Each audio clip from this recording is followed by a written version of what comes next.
स्वागत है आपका दिव्य हिमाचल टीवी में। शाम के 6 बज चुके हैं और प्रदेश की तमाम खबरों के साथ हम आपके समक्ष आ चुके हैं। कई लेटेस्ट अपडेट्स आज इस बुलेटिन में हम आपके साथ साझा करने वाले हैं। देखिए, विशेष तौर से मुख्यमंत्री सुक्खू की ओर से आज 3 बड़े ऐलान किए गए हैं, इस पर आपको जानकारी देने वाले हैं। दूसरी बात, यहाँ फॉरेंसिक साइंस लैब रिपोर्ट को लेकर भी करेंगे क्योंकि रिपोर्ट सबमिट कर दी गई है। बेरोजगार युवाओं में इसे लेकर काफी इंतजार था क्योंकि इनका रिजल्ट फंसा हुआ है और विजिलेंस की ओर से हवाला ये दिया जा रहा था कि जब तक रिपोर्ट सबमिट नहीं होती है ये रिजल्ट डिक्लेयर नहीं कर पाएंगे और आगे भी सरकार को कोई जवाब नहीं दे पाएंगे। तो ऐसे में फिलहाल ये किस तरह की रिपोर्ट सबमिट की गई है, एफएसएल की ओर से अपडेट हम आपके लिए लेकर आए हैं।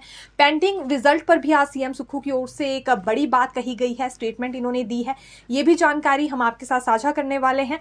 और क्या आप जानते हैं, प्राकृतिक आपदा में जो घर प्रभावित हुए थे उनको लेकर भी आज 2 से 3 बड़े ऐलान मुख्यमंत्री की ओर से हुए हैं। लगभग ये 14 करोड़ की राशि है जो कि जारी की गई है प्रभावितों के लिए। अब किस किस कैटेगरी को कितनी राशि दी गई है ये भी बारीकी से हम आपके लिए जानकारी लेकर आए हैं। लेकिन शुरुआत मौसम से करना चाहेंगे क्योंकि देखिए, आज से ही मौसम ने करवट बदल ली है। जैसा कि मौसम विज्ञान केंद्र की ओर से यहाँ पूर्वानुमान जारी किया गया था, पश्चिमी विक्षोभ सक्रिय हो गया है। कुछ एक क्षेत्रों में अभी हल्की बूंदाबांदी जारी है। हालांकि 28 नवंबर को स्नोफॉल हो सकती है। भारी बर्फबारी को लेकर यहाँ देखिए आसार जताए गए हैं ऊपरी क्षेत्रों में, इसलिए एडवाइजरी ये भी जारी की है कि ऊंचे क्षेत्रों में पर्यटक ना जाए और ट्रैकिंग को इस वक्त अवॉइड किया जाए। और लगभग ये 10 जिले हैं जहां पर येलो अलर्ट 28 नवंबर को जारी किया गया है। लाहौल स्पीति और किन्नौर में नहीं है। इसके अतिरिक्त सभी क्षेत्रों में भारी बारिश और बर्फबारी होने वाली है। एक तरह से स्नोफॉल की शुरुआत अभी 1 से 2 दिन में हो सकती है, ये हम बिल्कुल कह सकते हैं, जिस तरह का पूर्व अनुमान जारी किया गया है मौसम विज्ञान केंद्र की ओर से। एक और घटना सामने आई है। ये अटल टनल रोहतांग मार्ग पर घटना पेश आई जहां चलती कार में ही आग लगने का मामला सामने आया है। दरअसल ये टूरिस्ट की कार थी, 5 लोग इसमें सवार थे। गनीमत ये रही कि किसी की भी जान नहीं गई, क्योंकि जैसे ही गाड़ी से धुआं उठने लगा था तो व्यक्ति ने जो कि कार चला रहा था बाकी सवारियों को उतार दिया, खुद भी वो उतर गया था। इन 5 लोगों के साथ एक बच्चा भी था, लेकिन जान किसी की नहीं गई और कार जो है पूरी तरह से जल गई है। हालांकि अग्निशमन विभाग को इनकी ओर से सूचित कर दिया गया था और फायर टेंडर के साथ कर्मी वहां पर पहुंच गए थे। देखिए, टनल से ठीक 4 किलोमीटर पहले इस तरह की घटना पेश आई है, तो ये अपने आप में एक बड़ी जानकारी है। सावधानी से गाड़ी चलाई जाए और जब भी आपको ऐसा लगे कि गाड़ी से धुआं निकल रहा है तो उस वक्त सवारियों को उतारना बेहतर है, नहीं तो यहां पर बड़ी घटना भी, एक तरह से जान का भी नुकसान हो सकता है। इलेक्ट्रिक वाहनों को बढ़ावा दिया जाएगा, ये बार बार यहाँ बात मुख्यमंत्री की ओर से कही जा रही है और प्रदेश को हरित राज्य बनाना है, इसके लिए ये पहला कदम उठाया गया है। इसके लिए इलेक्ट्रिक चार्जिंग स्टेशंस बनाए जाने थे और क्या आप जानते हैं कि 107 में से 17 इलेक्ट्रिक चार्जिंग स्टेशंस तैयार कर लिए गए हैं। हालांकि अभी पेट्रोल पंपों पर ही ये 17 इलेक्ट्रिक चार्जिंग स्टेशंस तैयार हुए हैं। सबसे ज्यादा कांगड़ा जिला में 5 और बिलासपुर जिला में 3 पेट्रोल पंप पर चार्जिंग स्टेशन तैयार हो चुके हैं। 2 हफ्तों में ये फंक्शनल होंगे। राहत भरी खबर है यहाँ के लोगों के लिए भी और विशेष तौर से जो इलेक्ट्रिक वाहन खरीदने में दिलचस्पी भी दिखा रहे हैं। हालांकि दूसरी ओर देखिए, जो 107 के करीब कुल इलेक्ट्रिक चार्जिंग स्टेशन तैयार होने हैं, इसके लिए डाटा फिगर सामने ये भी आई है कि 53 इसमें ऐसे होंगे जो कि पेट्रोल पंपों पर बनाए जाएंगे और 54 चार्जिंग स्टेशन का निर्माण परिवहन विभाग की ओर से अन्य लोकेशंस पर किया जाएगा। तो इसके लिए मुख्यमंत्री की ओर से 7 दिन की रिपोर्ट, 7 दिन के भीतर ही रिपोर्ट भी मांगी गई थी। हालांकि अभी ये 7 दिन पूरे होने में थोड़ा सा समय शेष है, लेकिन उससे पहले आप देख सकते हैं कि चार्जिंग स्टेशंस कुछ एक जगहों पर स्थापित हो चुके हैं। अब जल्दी ही यहाँ इलेक्ट्रिक वाहन भी ज्यादा संख्या में हिमाचल प्रदेश में नजर आने वाले हैं। वीआईपी नंबर पर अब हम आना चाहेंगे। क्या आप जानते हैं, अब आम लोगों को भी वीआईपी नंबर दिए जाएंगे गाड़ियों में लगाने के लिए। ये पहल भी परिवहन विभाग की ओर से शुरू कर दी गई है और लगभग जो अभी 8 करोड़ तक की कमाई इसमें बताई जा रही है, जो कि वीआईपी नंबर्स को नीलाम करने के बाद ही इकट्ठी हुई है परिवहन विभाग के पास। डिप्टी सीएम मुकेश अग्निहोत्री की ओर से जानकारी दी गई है। दरअसल 0001 से लेकर 0010 तक के नंबर को अब यहाँ खरीदा जा सकता है। हालांकि HP 07 सीरीज का कोई भी नंबर नहीं मिलेगा क्योंकि ये सामान्य प्रशासन विभाग के अधिकारियों के लिए और कर्मचारियों के लिए आरक्षित रखा गया है। इसके अलावा जितनी भी सीरीज हैं आपको वीआईपी नंबर 1 से लेकर 10 तक बिल्कुल मिल जाएगा और इसके लिए एक तरह से प्रारूप भी तैयार कर लिया गया है। प्रारूप ई गजट पर प्रकाशित कर दिया गया है और एक तरह से रजिस्ट्रेशन में भी रजिस्ट्रेशन के लिए भी अभी छूट दी जा रही है। अगर हम इलेक्ट्रिक वाहनों को लेकर जानकारी दें तो दिलचस्पी इसमें कितनी दिखाई जाती है ये देखना होगा अभी, क्योंकि टैक्सीज को लेकर एक योजना शुरू की गई है जिसमें ई टैक्सी खरीदने का मौका दिया गया है। यंगस्टर्स को 50% सब्सिडी भी दी जाएगी, तो इसमें भी बड़ा रुझान हमें यंगस्टर्स का देखने के लिए मिल रहा है। बहुत सारे यंगस्टर्स ऐसे हैं जो कि यहाँ पोर्टल पर आवेदन भी कर रहे हैं। 5 दिनों में ही 70 के करीब आवेदन आ चुके हैं, तो ये बड़ी बात है। और इसमें टैक्सी खरीदने के लिए सरकार की ओर से, जैसा कि हमने कहा, 50% सब्सिडी भी दी जाएगी, लोन भी दिया जाएगा और बाद में सरकारी विभागों के साथ इन टैक्सीज को अटैच किया जाएगा। तो ये एक अच्छी जानकारी कहना चाहेंगे कि रुझान भी आ रहा है और इस तरह की शुरुआतें भी हो रही हैं और अब तो वीआईपी नंबर्स मिलने का सिलसिला भी देखिए यहाँ पर जारी हो चुका है। ओपीएस पर भी अगर अपडेट दे तो ये बिजली बोर्ड से संबंधित हम जानकारी लेकर आए हैं, क्योंकि अभी तक ओपीएस इनके लिए बहाल नहीं हो पाई और ऐसे में जो तकनीकी कर्मचारी संगठन है इन्होंने चिंता जाहिर की है, क्योंकि अधिकारी अब आनाकानी कर रहे हैं ओपीएस बहाल करने के लिए। दरअसल इनकी ओर से कहा जा रहा है कि अब हवाला इन्हें ये दिया जा रहा है कि बिजली बोर्ड नहीं बल्कि एक कंपनी है, इसलिए वहां ओपीएस बहाल नहीं हो सकती। लेकिन अगर ऐसा था तो फिर इनका एनपीएस शेयर क्यों काटा जा रहा था, बिल्कुल वैसे ही जैसे बाकी डिपार्टमेंट के कर्मचारियों का कट रहा था। हालांकि अप्रैल 2023 से लेकर अभी तक भी इनका एनपीएस शेयर काटा जा रहा है, जिस वजह से संभावनाएं कम नजर आ रही हैं कि ओपीएस इनके लिए बहाल हो पाएगी।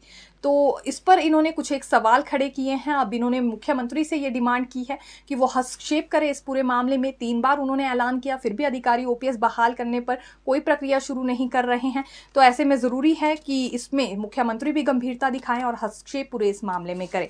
हालांकि क्या कुछ होता है, क्योंकि कई महीने हो गए हैं, कई बार ऐलान हुए, प्रेस रिलीज जारी हुई, प्रेस नोट भी यहाँ पर जारी किए गए, लेकिन अभी तक देखने में यही आ रहा है कि ओपीएस इनके लिए बहाल नहीं हो पाई है, ना ही इस पर कोई कदम अभी तक उठाया गया है। एचआरटीसी कंडक्टर यूनियन का विरोध अभी भी जारी है। काले बिल्ले लगाकर इन दिनों ये अपनी सेवाएं दे रहे हैं। 6 दिन हो गए हैं काले बिल्ले लगाकर अपनी सेवाएं दे रहे हैं और बड़ी बात ये है कि देखिए अभी तक इनकी वेतन विसंगति को लेकर कोई कदम नहीं उठाया गया है। दरअसल इनका कहना है कि जब पूर्व में मुकेश अग्निहोत्री नेता प्रतिपक्ष थे तो उस वक्त उनकी ओर से ये पोस्ट साझा किया गया था और उन्होंने ये ऐलान भी किया था कि नाइंसाफी कंडक्टर यूनियन के साथ हुई है और जहां उन्हें बढ़ा हुआ ग्रेड पे मिलना चाहिए था, बढ़ने की बजाय कम करके दे दिया गया है। तो ऐसे में कांग्रेस जरूर इनके लिए कदम उठाएगी सत्ता में आते ही, जिस वजह से इनकी उम्मीदें बढ़ गई थी। लेकिन अभी तक कोई भी कदम वेतन विसंगति को दूर करने के लिए नहीं सरकार ने उठाया है, जिस वजह से इनके सब्र का बांध टूटता हुआ नजर आ रहा है।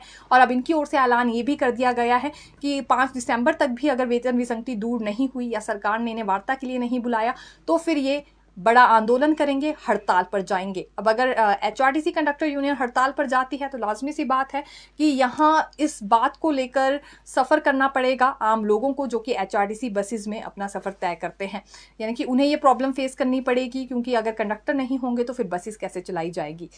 तो अब इन्होंने फिर हवाला दिया है, अभी 5 से 6 दिन का समय फिर है सरकार के पास, कोई डिसीजन नहीं लिया जाता है तो उसके बाद ये हड़ताल पर जाएंगे।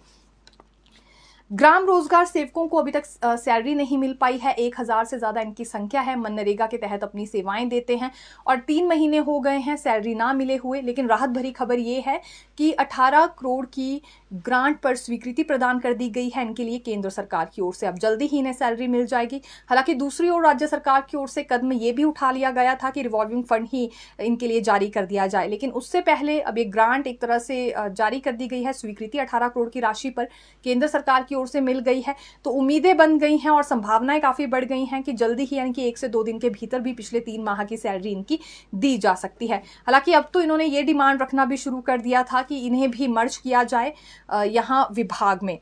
ये मांग इसलिए कर रहे थे क्योंकि इनका ये कहना था बाकी वित्तीय लाभ भी इन्हें नहीं मिल पा रहे हैं। तो जिस तरह से जिला परिषद कैडर ने ये मांग रखी थी कि पंचायती राज विभाग में उन्हें मर्ज किया जाए, वैसे ही ग्रामीण विकास विभाग में ग्राम रोजगार सेवकों को भी मर्ज किया जाए, ये मांग रख रहे थे। बाकी वित्तीय लाभ भी फिर इन्हें मिल पाएंगे, ओपीएस का लाभ भी इन्हें दिया जा सकेगा और सभी मेडिकल सुविधाएं भी इन्हें दी जाएंगी जो कि बाकी सरकारी कर्मचारियों को मिल रही है।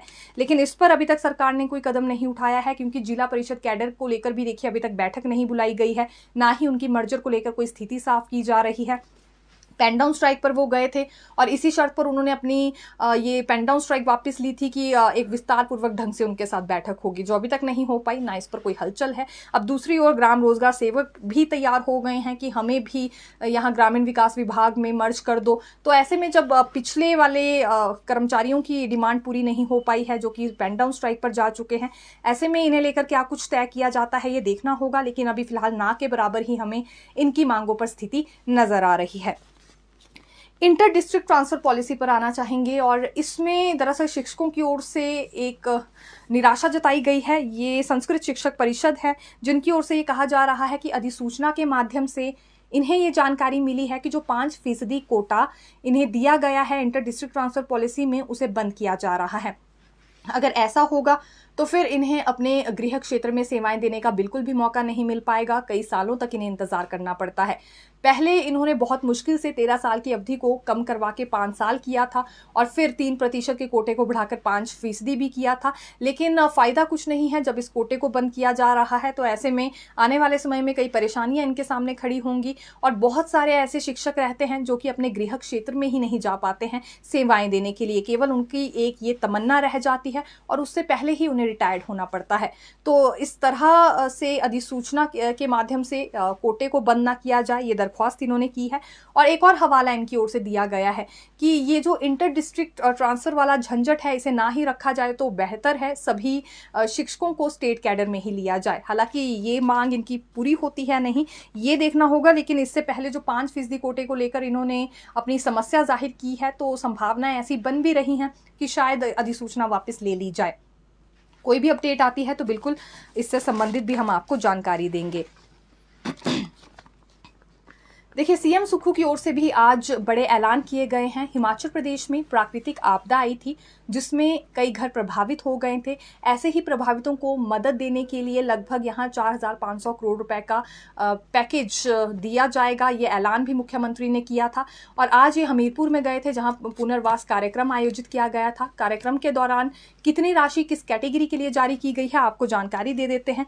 इसमें 122 परिवारों को जिन 122 परिवारों के मकान पूरी तरह से क्षतिग्रस्त हुए हैं, उन्हें पहली किस्त के रूप में 3-3 लाख रुपए जारी किए गए हैं। आंशिक रूप से क्षतिग्रस्त हुए 555 मकानों की मरम्मत के लिए 1-1 लाख रुपए की आर्थिक सहायता प्रदान की गई है।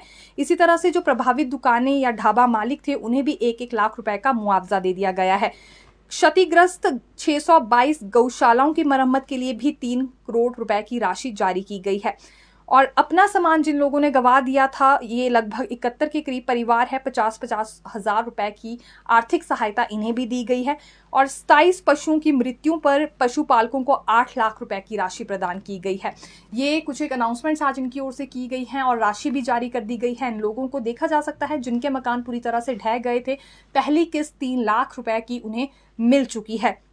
हालांकि इस बीच मुख्यमंत्री सुक्खू की ओर से एक बात ये भी कही गई कि पूर्व सरकार ने 75,000 करोड़ का ऋण अभी वर्तमान सरकार पर छोड़ दिया है, साथ ही साथ 11,000 करोड़ की देनदारियां भी हैं। और तीसरी सबसे बड़ी बात इन्होंने ये भी कही कि इसके बावजूद भी लगभग यहाँ 4,500 करोड़ का बजट जारी किया गया है प्रभावितों के लिए। ये अपने बलबूते पर ही वर्तमान सरकार कर रही है।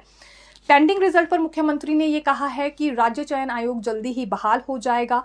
पिछले आयोग को भंग करना इसलिए जरूरी था क्योंकि ये धांधलियों का सिलसिला जारी रहता अगर उस वक्त ये कदम नहीं उठाया जाता। तो बेरोजगार युवाओं को उन्होंने धैर्य रखने के लिए भी कहा है। दूसरी बड़ी बात उन्होंने ये कही कि पूर्व जयराम सरकार में कई घोटाले हुए, खनन घोटाला, भर्तियों का घोटाला और क्रिप्टो घोटाला, लेकिन आंखें मूंद कर पिछली सरकार बैठी रही, कोई भी कदम उनकी ओर से नहीं उठाया गया। इसलिए वर्तमान सरकार को ये सभी बड़े फैसले लेने पड़ रहे हैं। GOAIT पोस्ट कोड 817 पर भी बड़ी बात आज मुख्यमंत्री ने कही है कि पिछले कई सालों से ये न्यायालय में मामला लंबित था, लेकिन वर्तमान सरकार के ही प्रयास रहे कि अब ये मामला भी यहाँ क्लियर हुआ है।